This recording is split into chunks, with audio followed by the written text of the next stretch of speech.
Hi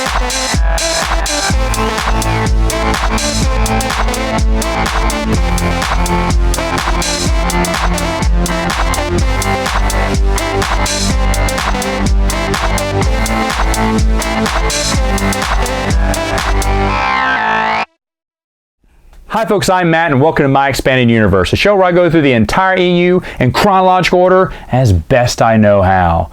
Folks, we're going to talk about two short stories today. The first one comes from the Star Wars Adventure Journal number 13. This is written by Gene Robb, and it's called Day of Sepulchral Night.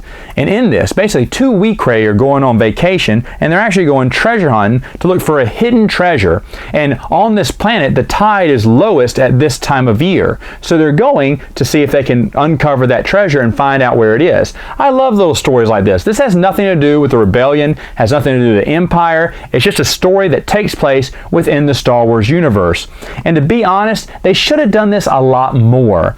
I've mentioned in the past that Fantasy Flight Games, even though they didn't create any short stories, or not that many, they did like little blurbs, but they never did like little short stories like West End Games did. However, they did come up with interesting scenarios that take place outside of the war, because it's not always about the rebellion and the Empire. It could be a lot about a ton of things.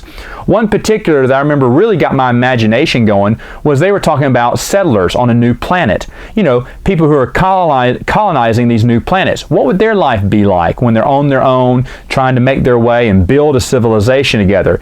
Hopefully they don't know each other. They're all there together, and you know, are people not who they seem to be? Could there be a Jedi, what they said, a failed Padawan, you know, who went to go be a farmer like Obi-Wan almost was when if he didn't get picked, he was going to go work on the farms as colonizing one of the places. I think that would have been an interesting story. Imagine this, during the prequel era, you have colonies going out there. One has Force abilities, but they were never really a Jedi. But they maybe have the wisdom, maybe they're thankful they're not a Jedi as the Clone Wars are going on. Maybe you can do a whole story of them growing up on this, you know, planet far away outside of the war, just hearing news from it. I think a lot of that would be super interesting. Maybe they have someone enlist in the Clone Wars and they're getting letters from him, but it's settled, you know, the whole story takes place around this colony, you know, inside the Star Wars universe. I like the idea of that, and this story isn't like the best story ever, but it was refreshing to have a story from the expanded universe that didn't deal with the war, didn't deal with the rebellion, didn't deal with the Empire, wasn't about a smuggling trip, didn't include huts. It's just, you know, Weequay trying to find some treasure. It's not the best story ever, but I like different. Different is good. And this is the thing about the expanded universe. Even if they got away from the main storyline, they could have told a ton of other stories that take place within the universe that doesn't necessarily have to be about, you know, things going on or big things impacting the universe. I think that would have been some interesting tales to tell, but of course, try selling that to Bantam or Del Rey, right? So you want to do a story that has no Jedi, no rebels, no Empire, no Black Sun. Yeah, there's fanfiction.net. You need to go there. So maybe it wouldn't have worked out, but I still would have loved to have seen something like that.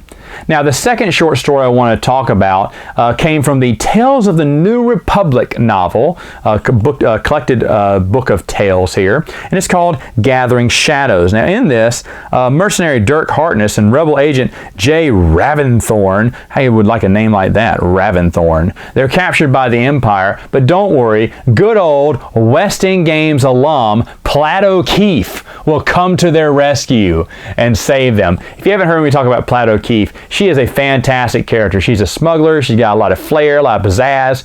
She's overly confident. She's kind of smarky a little bit, but she gets the job done. She's got a lot of confidence in herself. It's nice to see Platt O'Keefe in the story, even though she's not the main part of the story. The interesting thing about this, and I'm going to spoil it a little bit, is that Jay Raventhorn, is that his name again? Yeah, Raventhorn. Anyway, that Joker's considering becoming a merc because he is sick and tired of this whole rebellion empire thing. Remember, Platt O'Keefe has no ties to either one. She's not, I mean, she does feel for the rebellion, but it's not like she's working for the rebellion either. She doesn't take orders from anyone. She takes orders from only herself. I should mention, if I did not already mention this, the author is Kathy Burnett.